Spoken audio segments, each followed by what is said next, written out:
side, I see the born, of no return. Just ahead now, can't you see we're rushing for the end? I see the point of no return. Now see the point of no return. It's just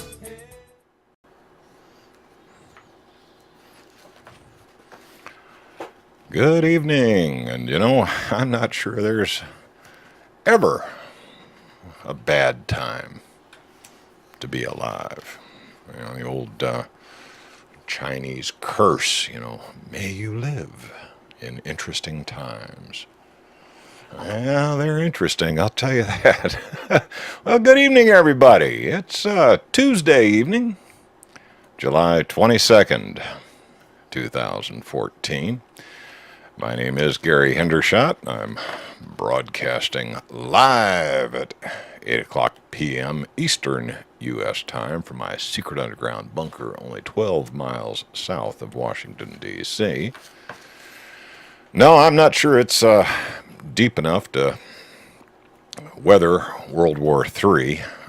For that, you got to go really deep. When I was reading some of the comments in the chat room on the way in tonight, talking about how, they're going to start World War III and all the powers that be are going to dive into their deep underground bunkers, those dumb things, and there was this reference to, an early time travel novel by H.G. Wells. One of the guys in his best Yoda voice chimes in, "More like they will become."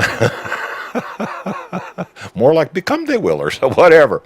Hey, I hope everybody had a good weekend. I hope everybody's in pretty good spirits. I mean, considering the state of affairs in the world, I know it's sometimes hard to laugh and smile and sing and dance, but damn it, you got to try, because the more you laugh and sing and dance, even when all hell's breaking loose all over the place, the more it drives the powers that be crazy.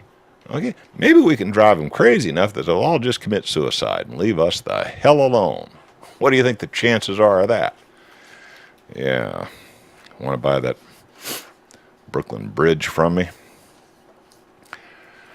Well, I guess it's time we mosey on into some hard news. Remember back some years ago, and I guess, at this stage in the game, some of the youngsters out there in the audience may not remember a simpler time when a fellow by the name of Bill Clinton was our president.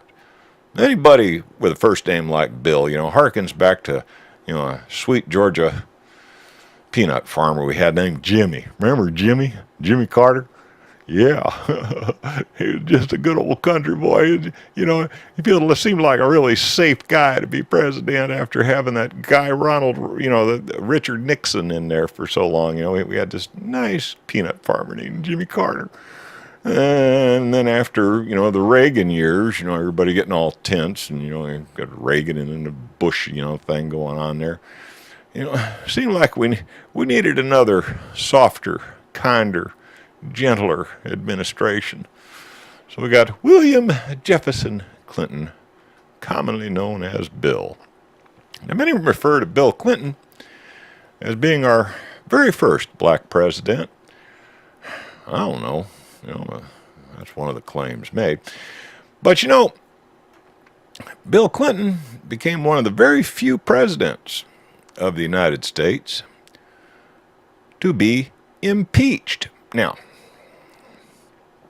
just the mere threat of the possibility of just maybe they might even consider impeachment was enough to scare Nixon out of office. I mean, as soon as they started talking like articles of impeachment, we just might have to do it. Nixon threw in the towel and resigned. Yes, in disgrace. Bill Clinton, on the other hand, oh, he's a dumb old country boy. What the hell? Go ahead and impeach me. I don't think you see, impeachment is just the first part of the process. Once the president has been impeached, it's up to the Senate to actually fire the bum and throw him out. Bill Clinton was indeed impeached, but managed to survive and served out the end of his term. Now, a lot of historians look back at that and say, wow, that's actually a major change in the structure of American politics. No longer is just the mere embarrassment of being caught in a bold-faced lie that was repeated on a number of occasions. No longer is being caught in a lie enough to see a president hit the road, Jack. And what's good for presidents, that might actually be good for senators and congressmen, too. I mean, is that how we're going to go? Used to be just the mere threat of the public humiliation was enough to get a bum out of office. Since Bill Clinton, that is not the case. Well, in a new book published recently, we've learned some of the inside dirt related to the scandal that, in theory, should have brought Bill Clinton down. Turns out it wasn't just that Bill Clinton liked chubby Jewish girls and cigars, not necessarily in that order, but Bill Clinton might have been caught up in some sort of what's called a honey trap, where this woman, Lewinsky, was actually used as bait by a foreign power who wanted to use their dalliance for blackmail purposes, to make sure that Clinton towed the line. Who would this evil foreign power be? Would it be Russia? China? Maybe Iran? Maybe Syria? No.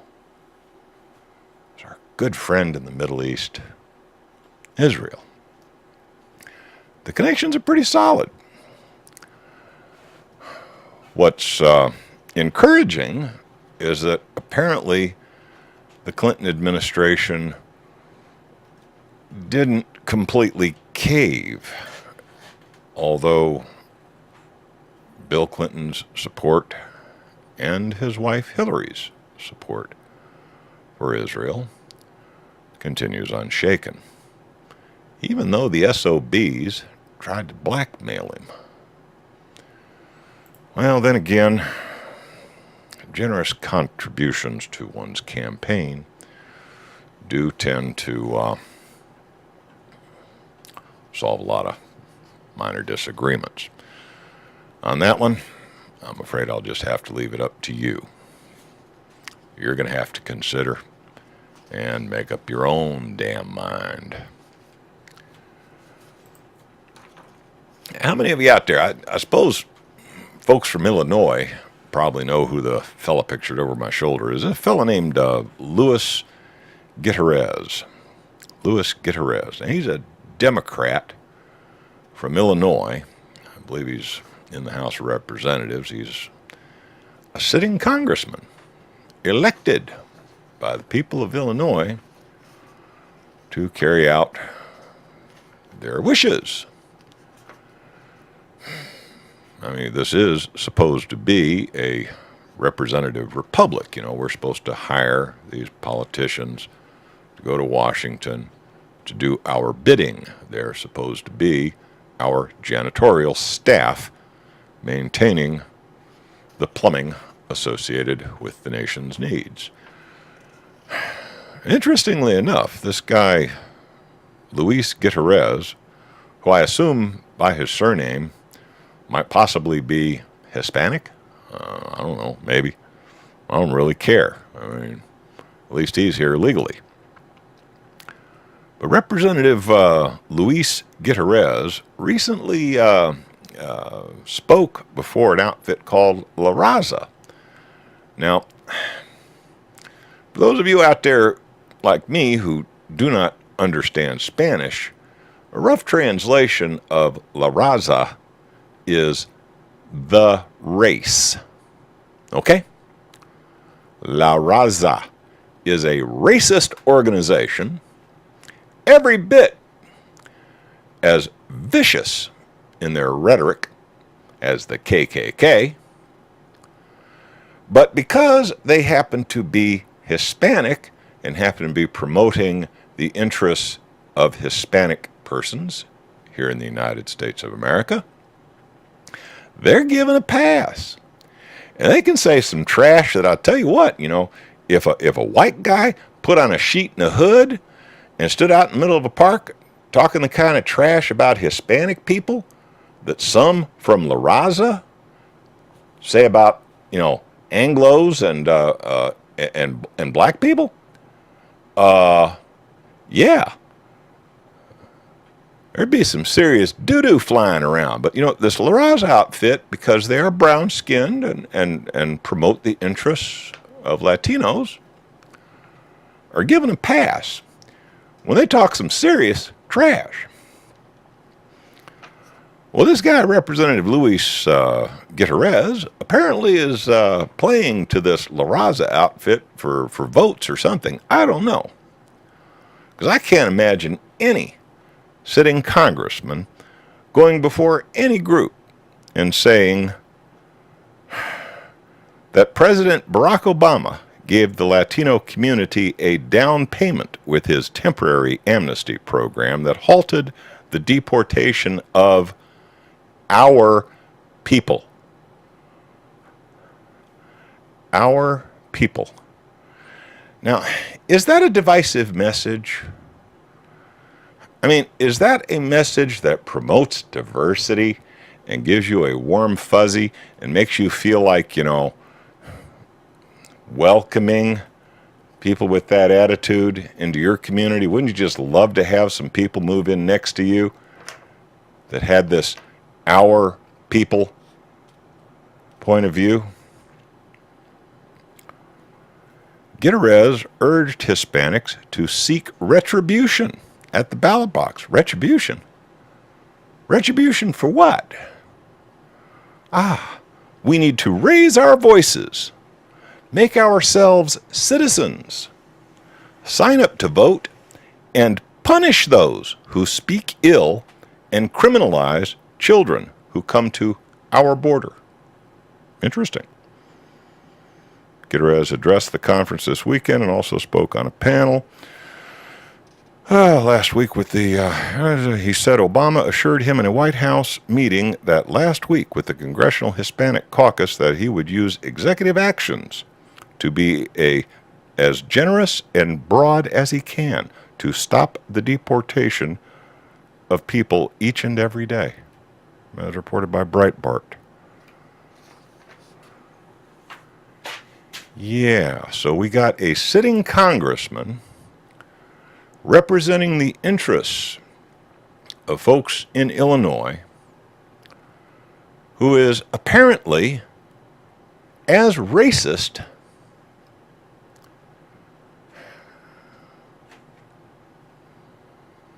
as anyone I've ever encountered, even going back to Senator Byrd and some of the ones back in the 60s. In any case, this is a very disturbing event, something that you need to be aware of.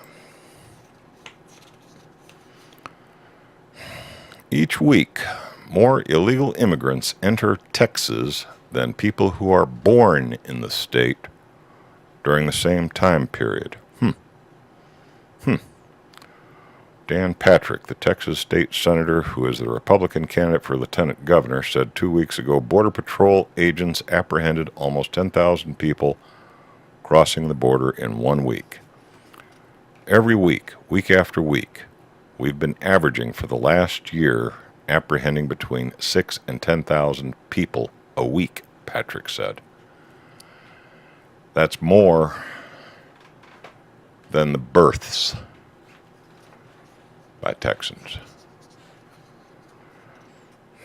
So, when some of us become a little bit concerned about the fact that our border to the south appears to be extremely porous and that an awful lot of folks are getting into this country who are not really coming in by the rules, we get guys like this Gutierrez fella who thinks we need to be punished.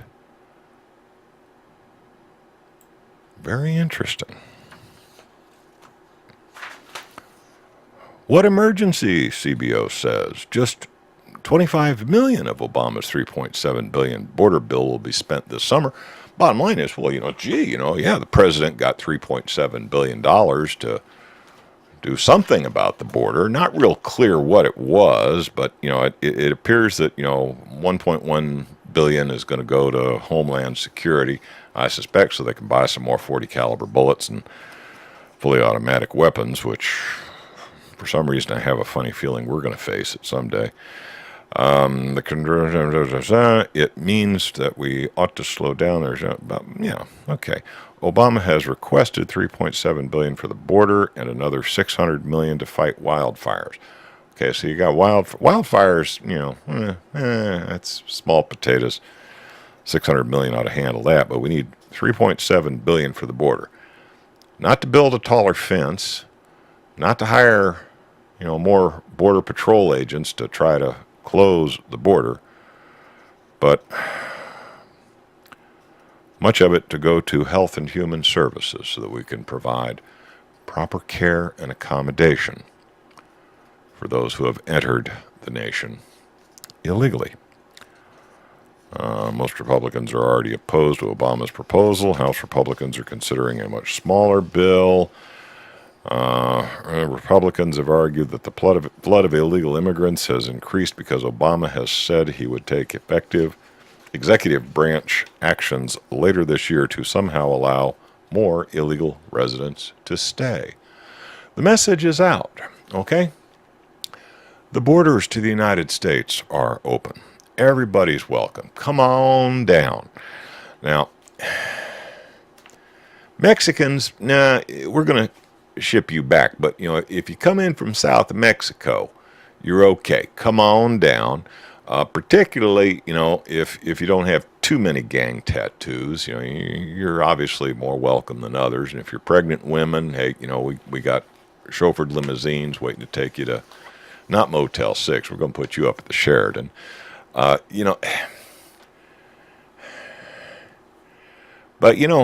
because some are concerned about this rapid influx,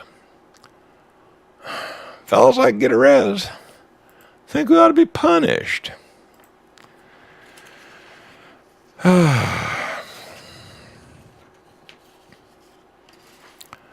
Senate GOP staffers have noted in recent weeks that while the flood of just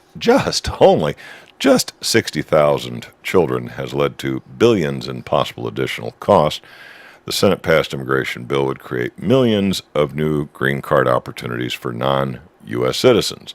About 30 million green cards are expected to be issued. Now, 30 million green cards, 30 million new potential Democratic voters, 30 million. Now, so you can put that number in some context. 30 million immigrants to the United States represents the entire population of Honduras, Guatemala, and El Salvador. 30 million. That's what you're going to be expected to swallow. But you know, Americans are kind and generous, and we don't want to see anybody suffer. Those folks need a place to go. And we're so wealthy, and we feel sorry. We can take on all the problems of the world. We're Americans. We're kind and gentle. And we'll find it in our hearts to make room for 30 million? Are you out of your freaking mind?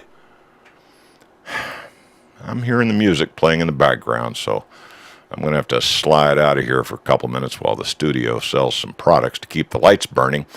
I'll be back right after they're finished, and you betcha, I'll be barking at the moon some more.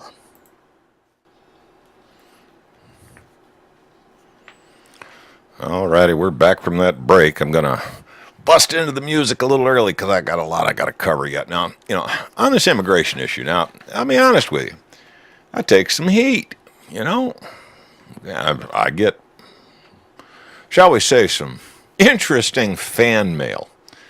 I think the only two issues that generate really, really interesting fan mail are this so-called immigration issue, which I frankly believe is more like an invasion.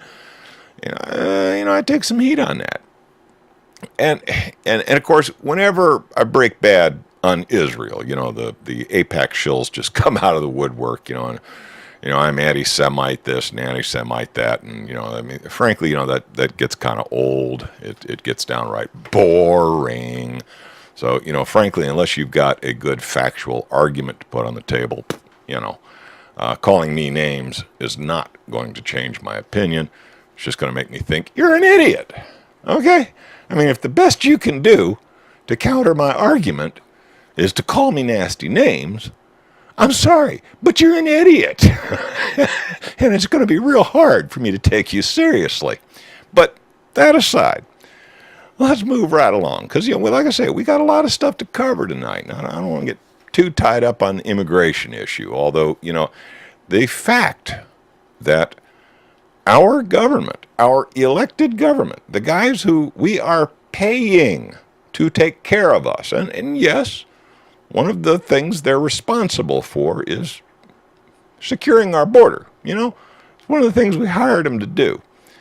The guys we are paying to keep us safe and secure and protect our southern border are preparing for 30 million new Americans. Now, this is purely opinion. I have no facts to base this on. It's just my opinion. But, America was up and coming right through the 70s. We were stronger than dirt. We had a good, strong middle class. A lot of good manufacturing jobs that paid extremely well. Worker benefits were getting better every year. Every year you'd get a little bit more time off, a little cleaner, better, nicer workplace. Workers had respect through, unions and negotiations with management. The conditions for average workers here in the United States were some of the best in the world, right up through the late 70s. And that things have been kind of going downhill ever since that time. But you got a lot of old farts like me who remember the good old days when, a man who could make something with his hands was a valuable commodity. He was paid well, he was respected, he had a nice middle-class life. Chances are he went out and did his job, and mom stayed home and raised the kids. Oh, God, now I'm going to get the feminists after me. But, hey, the idea of requiring two people working to make enough to survive. This is a new phenomena. This is a phenomena that only came on strong starting in the late 1970s, and it's gotten stronger since. Now, strangely enough, it seems that there is a little bit of a backpedaling on this now, as more and more women start to realize that, holy cow, working is fine and dandy, but man, when I got a kid, all of a sudden, my priorities change. I want to stay home and I want to raise that kid. I don't want to trust somebody else to raise it. And we see with the condition of some of these factory kids, these kids that grew up in daycare and they've been basically wards of the state their entire lives. We've seen what happens to them as they grow to maturity. They're not quite the independent, hardball people that the United States was putting out earlier. So, there is something to be said for that traditional middle-class family unit where you got a dad who goes out, works, brings home the bacon. You got a mom who maintains a safe, nurturing home for the children. Make sure that there's food on the table. Make sure that the house is reasonably clean. Make sure that the kids mind their manners. That type of family unit is starting to prove to be historically relevant. So you got all these old geezers who remember how things used to be. Well, see, we're kind of obsolete now, but we're making a lot of noise. We're fussing a lot because we think the United States of America could be a better country if we look back at the past and tried to emulate some of what our parents and grandparents did. Well, that's not in keeping with the agenda of those in power.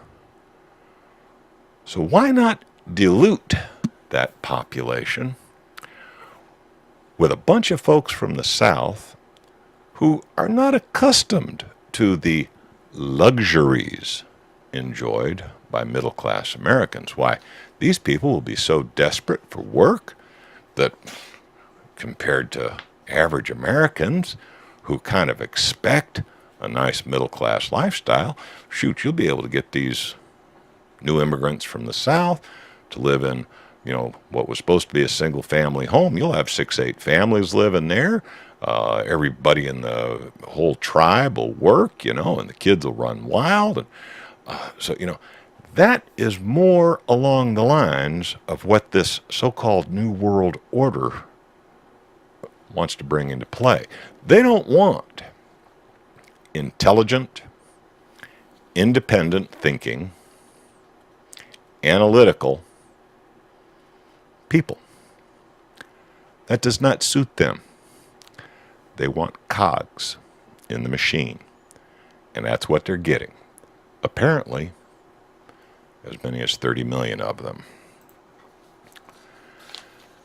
Now, with all the rumors going on about how, the NSA is spying on everybody, they got, pictures of your significant other, they got all the dirt. They knew about Bill Clinton and Monica Lewinsky before the Israelis did, I assure you. These guys know everything. And what are you going to do? I mean, holy cow. Well, here's what some folks are doing.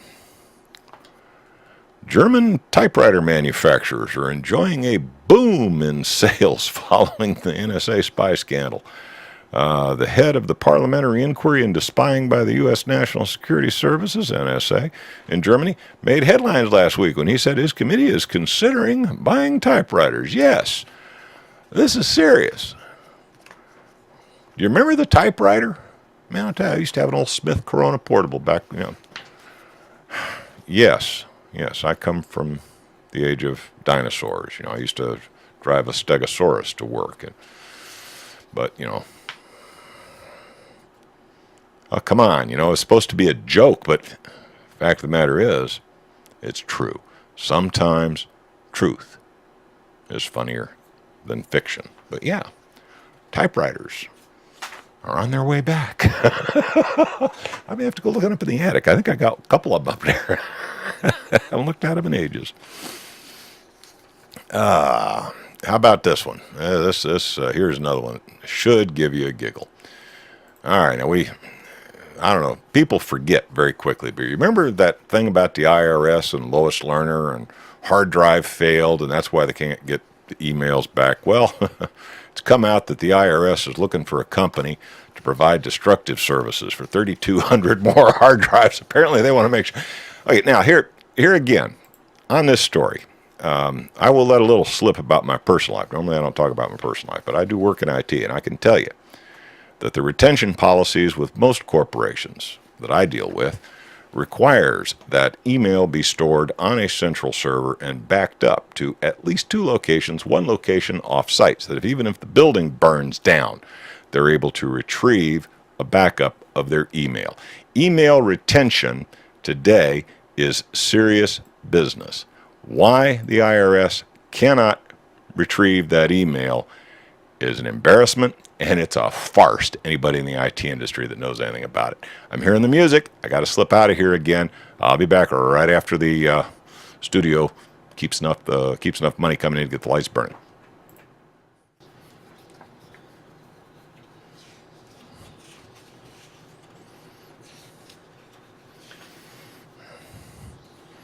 All right, I got to butt into the music. I just got to do it. I got to do it because I tell you, I got about 4 more items here to get through, and I've only got 12 minutes left in the show. So, those long bumpers, I just, got to cut into them a little bit. All right, there is some news out related to Obamacare. Now, for anybody out there who is not aware of it, I just love Obamacare. I want to thank President Obama for giving me that there free health care. It's just so nice of him to do that for me. And, I want everybody out there to get yourselves down to the Obamacare website. And I think you should sign up for some Obamacare too, because, if a lot of us middle-class people who pay full price for Obamacare don't get involved, all of those 30 million new immigrants coming in, they won't have enough money to pay for theirs because, you got to ante up a little extra so that they don't have to pay for theirs. So, yes, I love Obamacare. And now let's get to that bit in the news. Now, there's been some conflicting rulings. A D.C. Circuit Court of Appeals has ruled that the administration used a kind of a stretch of the rule. The IRS used a stretch of the rule to provide subsidies under the Affordable Health Care Act, what most people refer to as Obamacare. The way the rule was written, the way the law was written, the only people entitled to a subsidy were those who signed up via a state exchange. See, the idea was each individual state was supposed to set up an exchange, and only people who signed up via the state exchanges were supposed to qualify for these subsidies. Well, only 16 states have exchanges.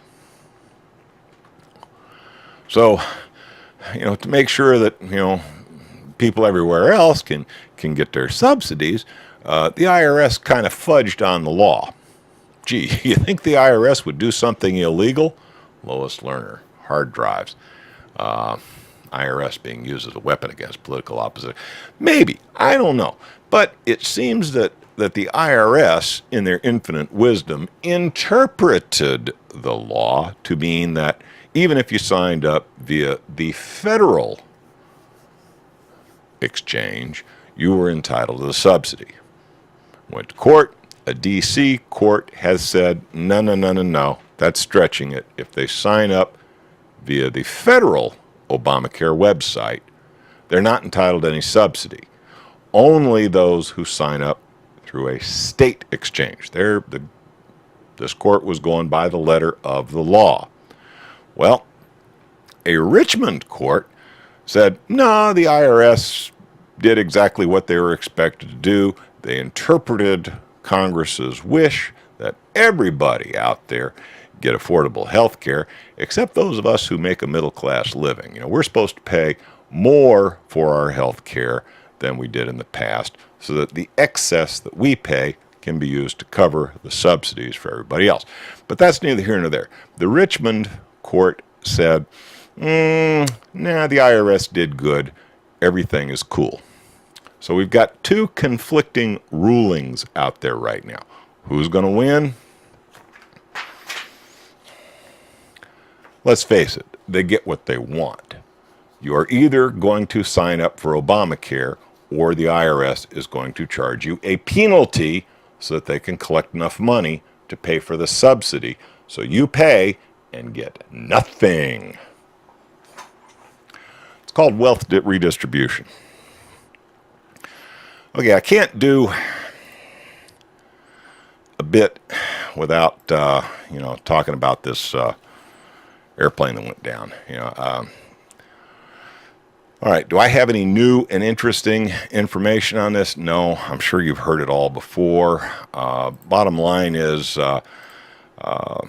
yet another Malaysian 777 has gone down. We got one that's totally missing, seems to have disappeared off the face of the earth, and we've got one that is apparently down within the territory that's controlled by Russian separatists in Ukraine. Now, there are some questions about why the hell that plane was there anyway. Everybody else has been kind of avoiding that area because it is a war zone. As a matter of fact, I understand that Israel, Tel Aviv Airport is now off limits for American carriers and most EU carriers. They've decided that that is a war zone. Boy, is that got Bibi pissed off. But getting back to Ukraine, the interesting thing about Ukraine is kind of just like September 11th. Within minutes of this plane going down, it seemed that U.S. and European media knew who did it. Okay? I mean, it was just obvious to them that, Vladimir Putin pushed the button that launched a surface-to-air missile called a Buk, B-U-K, Buk missile. It's a Russian missile system. Frankly, this missile system is from the 1970s. This is not exactly state-of-the-art. Now, I'm sure they have been upgraded somewhat, and it is a very capable air defense system. And, of course, Western media has just been thumping their chest saying, the Russians did it, and if the Russians didn't do it, their proxy in eastern Ukraine did. Well, just common sense, it's hard really to figure out why they might do it, except, maybe by accident. I mean, there have been some incidents where the separatists in the east have shot down low-flying transport planes. Typically, they've been using shoulder-launched type missiles at fairly close range. This Malaysian plane that went down was flying at about 33,000 feet, which is kind of beyond the range of the shoulder-launched anti-aircraft missiles that the separatists are known to have. Okay, weapons like what they have are suitable for low-flying jets, helicopters, that type of thing. When you start talking something that's up there 33,000 feet, it takes a missile system similar to this Buk missile system. Well, there's been some videos published, and there are problems with the videos, though. Some of the time date stamps on these videos don't quite match up. It looks like these YouTube videos that have been circulating around are faked. Bottom line, they do not prove anything. There's even a video out there that purports to be an actual video of this Malaysian plane being shot down. But this same exact video was used a couple of weeks earlier as an example how the Eastern separatists are shooting down Ukrainian troop carriers at fairly low altitudes. Okay?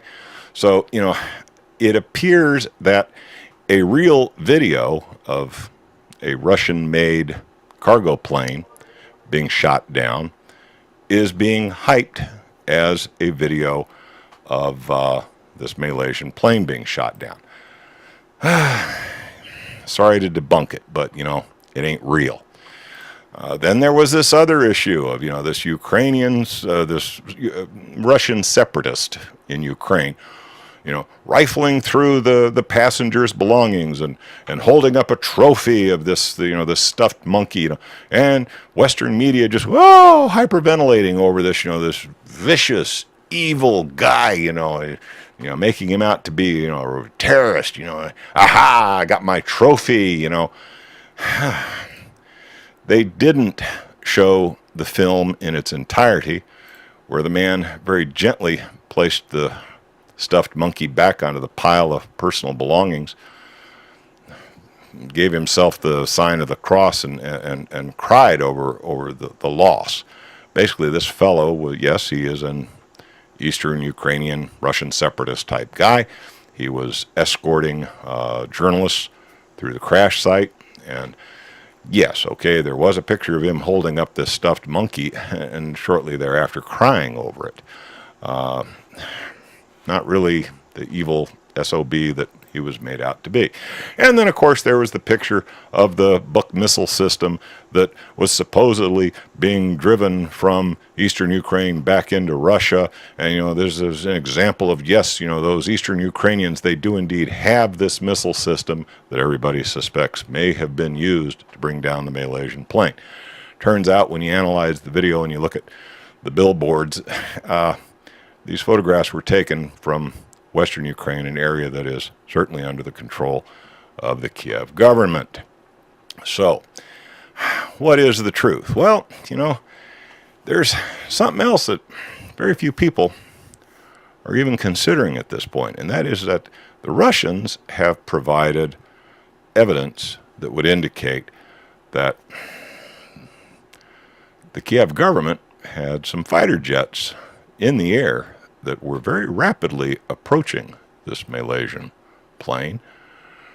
And there is a strong possibility that this plane was shot down by the Western Ukrainians using an air-to-air missile, not a surface-to-air missile, an air-to-air missile. And it may just be that the Kiev government mistook this Malaysian airplane for a very similar plane that's typically hauling Vladimir Putin around. Now, Vladimir Putin has not flown his equivalent of Air Force One over Ukrainian territory for a long time. But if you are the Western Ukrainians and you have some faulty intelligence, you might have thought maybe you had Vladimir Putin in your sights and had an opportunity to knock him down.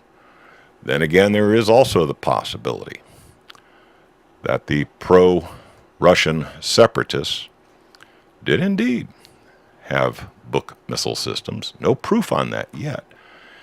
And they may have thought they were shooting down a Kiev government military transport. Bottom line is, this is a war zone. The big question is, what was that plane doing there in the first place? It didn't need to be there. It should not have been there. Some say it was guided into the target area by Kiev air traffic control.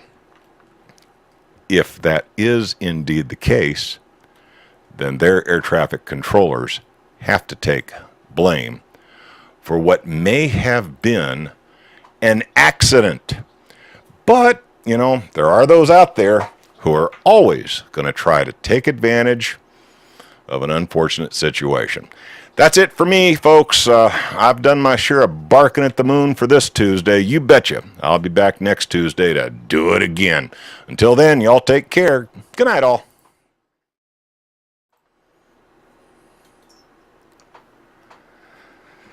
Well, I tell you, that hour sometimes just goes way too fast. I had a fairly significant segment set up tonight about what's going on in Palestine. God, that's just bloody awful. I mean, you got little boys with rocks taking on tanks. It's just it's sad what's going on in Palestine. And I wish I'd have had time to get through that segment because, frankly, I always enjoy the hate mail from all of my APAC listeners. So all you people out there, who are paid shills for APAC, I have to apologize to you. I was not able to get my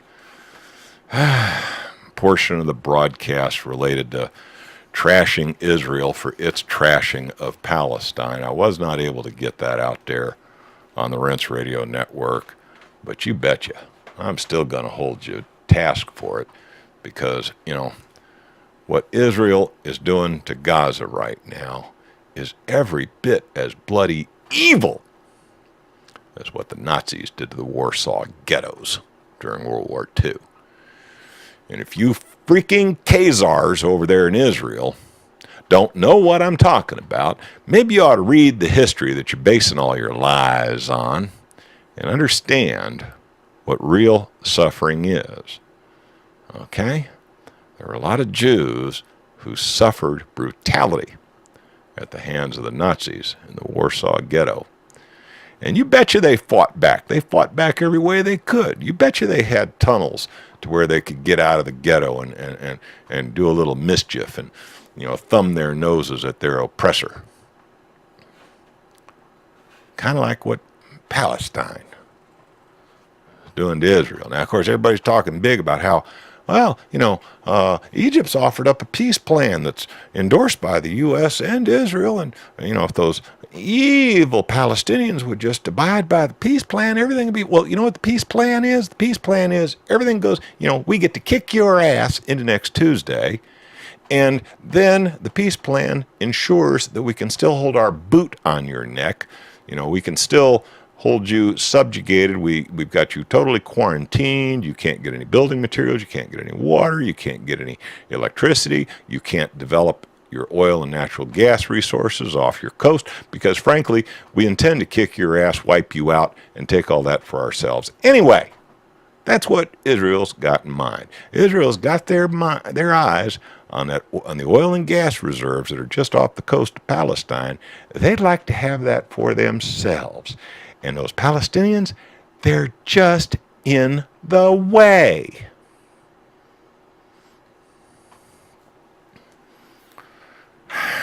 And I tell you, between this nonsense going on in Ukraine, with the United States wanting to take advantage of any little thing that comes up to try and, get everybody's heart thumping. Now, look, all those people on that Malaysian airliner, they're dead. And I feel bad. It's like 300 people dead. Boom, like that. Wow. Okay. But, looking at it and trying to stay above all the hype coming from both sides, I'm starting to come to the opinion that may indeed have been just a horrible mistake. If by chance it's proven that some Eastern Ukrainian, one of the Russian separatist guys, if it comes out that he actually pushed the button, I suspect in his mind he thought he was about to bring down one of those Kiev troop transports. He thought he had the enemy in his sights. If it turns out that it was one of the guys in Western Ukraine out of Kiev, one of the ones who's, backed by the U.S. and is towing the International Monetary Fund line, if it turns out that their air defense system brought that airliner down, I suspect it's the same thing. I suspect it was just a bloody accident. They thought, oh boy, we got Vladimir Putin in our sights. Yeah, that's his airplane. Look, it looks just like it. There ain't supposed to be no commercial airliners in this space. So, yeah, that's got to be old Vlad. Yeah, let's take him down. Probably a bloody accident. So, you want to blame somebody? Chances are it was air control for, first of all, flying them right over a frickin' war zone at a lower than usual altitude. Now, the tapes from the control tower, I understand, have been snuck over. The Kiev government basically grabbed that kind of stuff. But, between this stuff going on in Ukraine, what's going on in Gaza, and luckily it looks like the Chinese have kind of pulled back a little bit from the South Pacific arena, where it looked like we also had something about ready to fire up. But I tell you, with all this stuff going on, it only takes one stupid mistake, like the accidental shoot down of an airliner.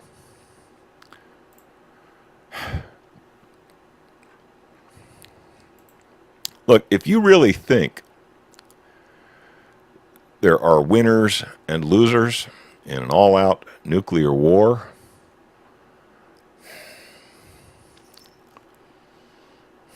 you're one sick son of a bitch. I'm sorry. If you really, really, really think there can be winners and losers in an all-out nuclear war, you are one sick son of a bitch. All right. That is the balance of the prepared material that I had for tonight, some of which I was not able to fit into the broadcast schedule. So at this point, I want to acknowledge my live audience. I've got two chat rooms here that I've been kind of following. Now you have to understand, when I get on a roll and I start yakking, it's real hard for me to keep an eye on the chat room. That's why, hey, I really don't care about the damn trolls out there. You guys are all worried about, trolls. I don't care. Let them have at it. Let them have their fun. I get enough hate mail. By the way, if you too wish to send me some really, really, really good hate mail. Now, look, try to be creative, okay? I get bored reading the same hate mail all the time. But if you really want to send me some really good hate mail, try to be creative. Try to actually make a coherent argument that is contrary to the one that I put on the table. I'm always happy to hear it. It's smartscarecrow@gmail.com. You want to throw me a really interesting piece of hate mail? Please. Now, I will tell you that, all the hate mail that I get where it's, in the subject line, you're an asshole, I just immediately delete. Okay, I'm sorry. I'm not interested in, I want to hear good, coherent arguments. But now I'd like to hear any arguments from the chat room. Anybody out there? Did I miss any of the really hot topics that went down over the last week? Did I miss anything?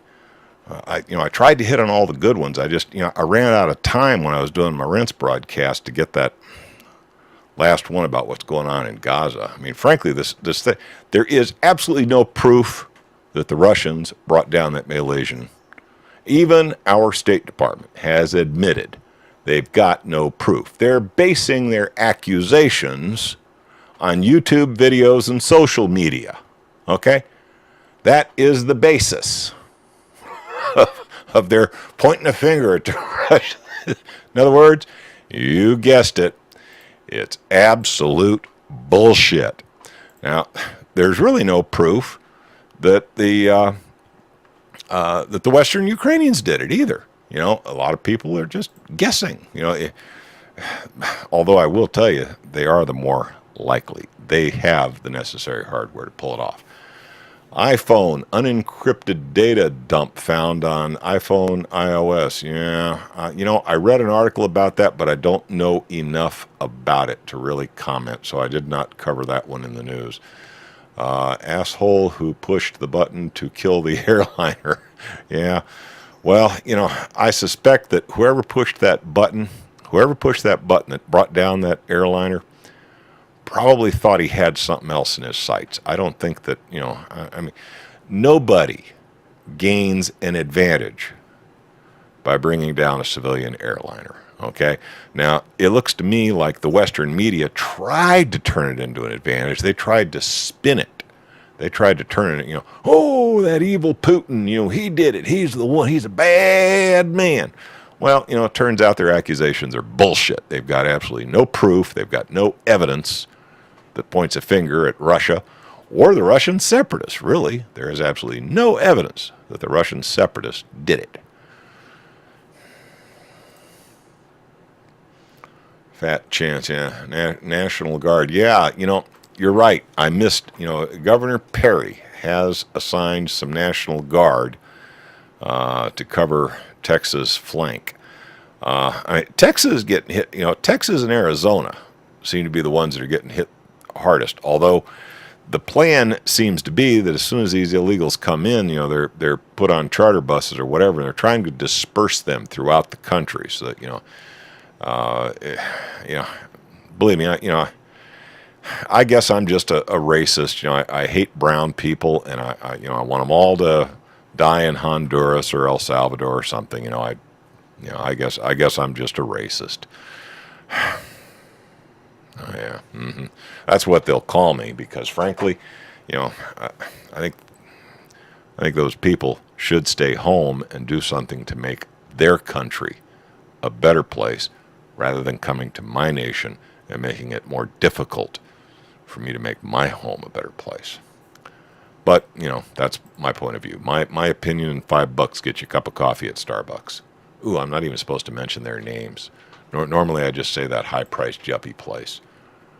State Department is backing off the Russian did it thing. Well, they better, because, they've not been able to present any proof. The only thing they've been able to, well, I've seen a YouTube video. Yeah, and the YouTube video's got flaky date stamps on it. There's no way that's a legitimate video. When you point to YouTube and Twitter as your sources of intelligence, you ain't very intelligent. Huge hole in Siberia. Here again, it's an interesting story. I read that story. I have no idea what it is. Now, some have speculated that it might have to do with the gas drilling that's going on nearby, and that they might have warmed up some permafrost deep underground, through their oil drilling or something. I read one article where, some Russian scientist was saying, well, we have been doing some oil drilling and we've been doing some of this and doing some of that. We might have heated something up and it might have popped like a pimple. We just don't know. But that big hole actually it's not even in Siberia. It's in northern Russia over near the part of Russia that goes up towards the North Pole. That's close to Finland over in that area. Siberia is all the way out on the other side. But here nor there, it's an interesting story. I wish I knew more about it. But so far all I've seen is a picture of it. Yeah, it's a big old hole. It's very round, and it's very deep, and nobody has any clear explanation. Just a reflection off Crater Lake, something like that. Yeah. BRICS set up bank in China. Germany will join BRICS. Now there's a lot of speculation. Now this is something that I will probably cover next week. Okay. Some are speculating that Germany might withdraw from the EU. I mean, when you think about it, what's in it for Germany? What does Germany get from this deal? Okay? I mean, Germany's been asked to pay for just about every, you got these welfare states down in the south. You got Greece and you got Italy, which are basically welfare states. They suck more off the European Union tit than what they provide. And you got Germany that's just been paying and paying and paying. You know, it's kind of like an American taxpayer. You know, you just pay and pay and pay, and they won't even fix the freaking potholes on your way to work. Okay, well, there is some speculation that Germany may be looking at their relationship with the European Union and saying, I think we can get a better deal with old Vlad Putin over here. See, he's got a lot of energy that we're short on, and we got a lot of manufacturing that he's short on. If we cut a deal with old Vlad, it might be a marriage made in heaven. So, you talk about something that would totally upset the balance of power and just give the New World Order reasons to wet their charts. If Germany withdrew from the European Union and cut some sort of a trade alliance with Russia, frankly, both nations would be better off and stronger in such a deal.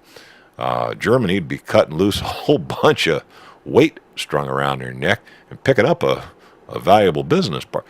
I don't know. The way the central bankers are and the way they got Germany under their thumb, I just don't really think so. But, it's an interesting possibility to speculate on. We just don't know. I certainly would not trade Ukraine for Germany, okay? Suppose U.S. interests get Ukraine. Yeah, boy, we got one up on the Russians. And then Russia walks off with Germany. That was not a good deal.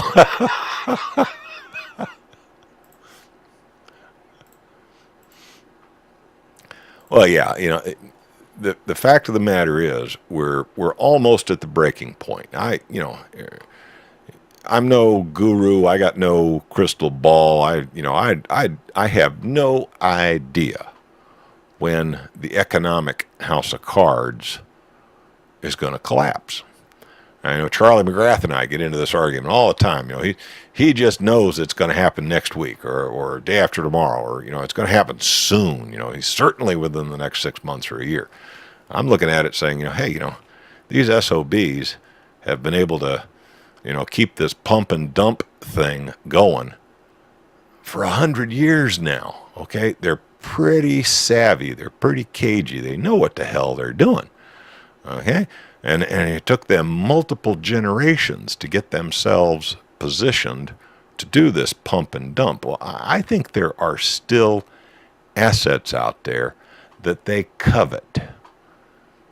Possibly even their neighbor's wife, who knows? But I think there are still assets that they covet.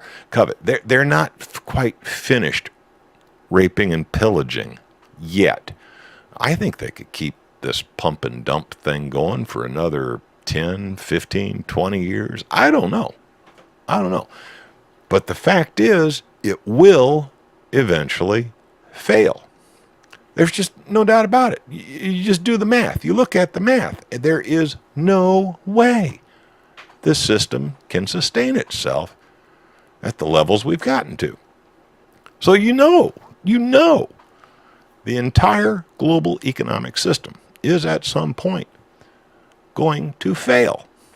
Will it happen in my generation? I would hope so, because if it happened during my lifetime, that means my kids would be in the rebuilding phase. They'd have a lot of work, because once the system collapses, it's going to take a lot of effort to get things put back together. So there will be a lot of useful work for the generations that immediately follow the collapse. Think about the generations that came up right after the last global depression, okay? The rebuilding phase is significant, and it's going to take a lot of good people, a lot of years to get it all put back together. The problem is it's that period there between the collapse and the rebuilding. If history is any judge, it appears that there is some sort of global conflagration that costs hundreds of millions of lives, and they usually call it a world war. Okay, now, that I don't really look forward to, okay? I think it would be stupid. I think it would be counterproductive. I think it would be much better see, the thing about it is they don't want to take the blame. The guys who are in charge, the guys who are leading us off this cliff like a bunch of lemmings. They don't want to catch the heat because during the rebuilding phase, they want to come back and say, gee, we managed to stash away a little bit of gold a little before the, hit the fan, and we'll help you guys out with a little loan to put everything back together. That's the way they operate. Okay? Again, if history is any judge, that's what's happened in the past.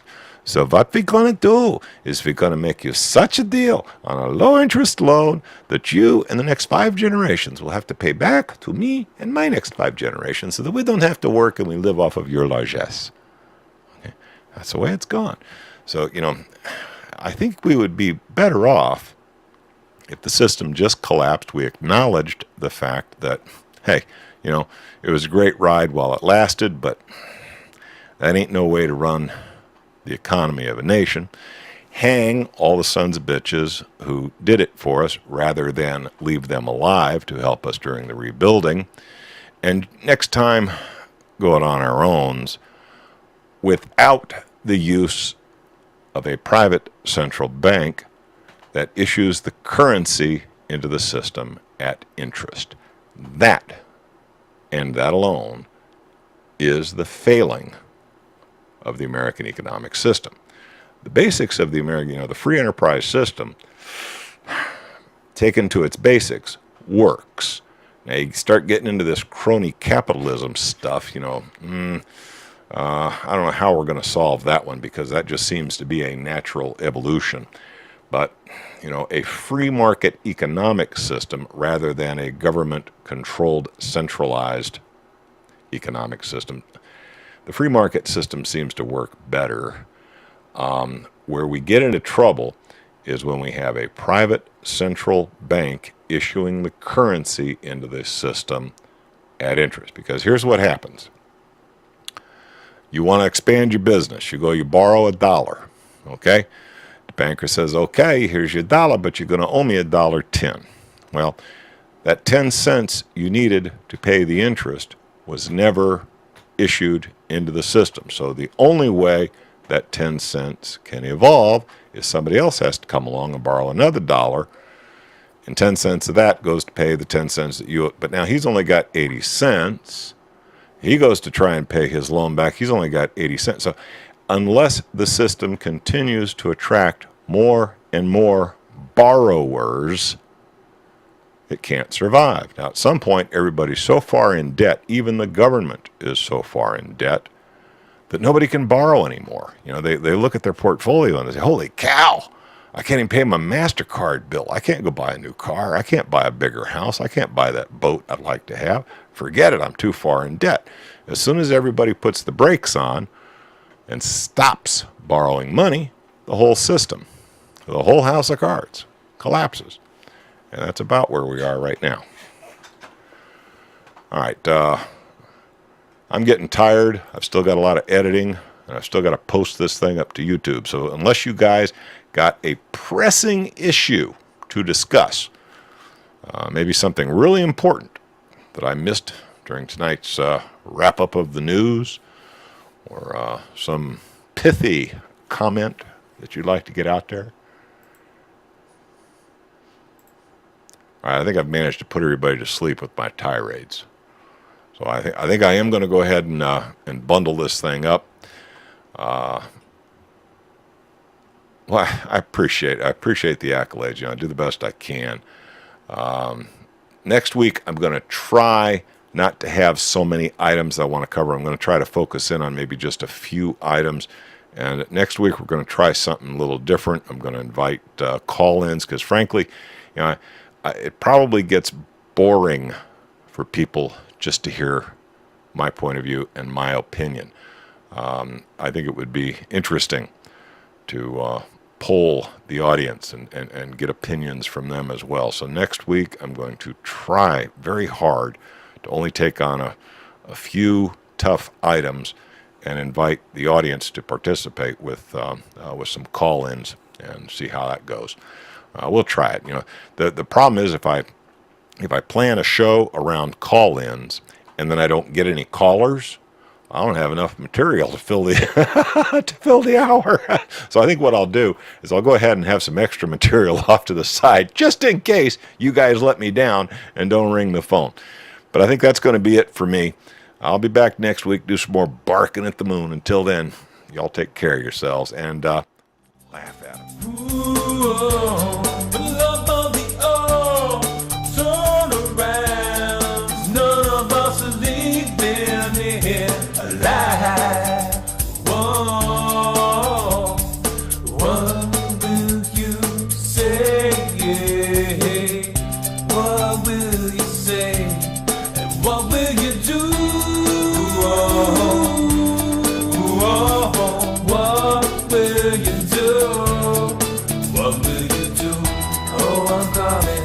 Calling out to you, won't you turn